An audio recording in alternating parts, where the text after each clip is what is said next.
ಜನಸೇವಾ Kannada TV news. ಇಂದಿನ ಮುಖ್ಯಾಂಶಗಳಿಗೆ ಸ್ವಾಗತ. ರಾಜ್ಯಪಾಲರ ಭೇಟಿ ಮಾಡಿದ ಪತ್ರಕರ್ತರ ಸಂಘದ ನಿಯೋಗ ಮಾಧ್ಯಮ ಜವಾಬ್ದಾರಿಯನ್ನು ಶ್ಲಾಘಿಸಿದ ರಾಜ್ಯಪಾಲರು. ಕಸಬಾ ಲಿಂಗಸೂರು ಅಂಚೆ ಕಚೇರಿಯಲ್ಲಿ ಹಣ ಡ್ರಾ ಆದರೂ ಫಲಾನುಭವಿಗಳಿಗೆ ತಲುಪುವುದಿಲ್ಲ, ಕ್ರಮಕ್ಕೆ ಆಗ್ರಹ. ವಸತಿ ನಿಲಯದಲ್ಲಿ ಊಟವಿಲ್ಲದೆ ವಿದ್ಯಾರ್ಥಿನಿ ಅಸ್ವಸ್ಥ, ಪೊಲೀಸ್ ವಾಹನದಲ್ಲಿ ಆಸ್ಪತ್ರೆಗೆ ದಾಖಲು. ಬೆಳೆ ವಿಮೆ ಪರಿಹಾರ ಸಮರ್ಪಕವಾಗಿ ಇತ್ಯರ್ಥಪಡಿಸಲು ಸಚಿವರು ಅಧಿಕಾರಿಗಳಿಗೆ ಸ್ಪಷ್ಟ ನಿರ್ದೇಶನ. ಕೊಡಗು ಜಿಲ್ಲೆ ಕರ್ನಾಟಕ ರಕ್ಷಣಾ ವೇದಿಕೆ ನಾರಾಯಣಗೌಡರ ಬಣ್ಣದ ಮಹಿಳಾ ಘಟಕ ಜಿಲ್ಲಾ ಗೌರವ ಅಧ್ಯಕ್ಷರಾಗಿ ಶ್ರೀಮತಿ ಫ್ಯಾನ್ಸಿ ಮುತ್ತಣ್ಣ ಅವರನ್ನು ಆಯ್ಕೆ ಮಾಡಲಾಗಿದೆ.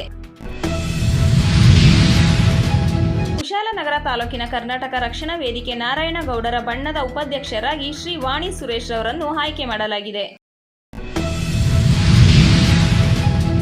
ಮಂಡ್ಯದಲ್ಲಿ ಪಿಡಿಒ ಅಸಭ್ಯ ವರ್ತನೆ, ಶಿಸ್ತು ಕ್ರಮಕ್ಕೆ ಕೆಆರ್ಎಸ್ ಆಗ್ರಹ.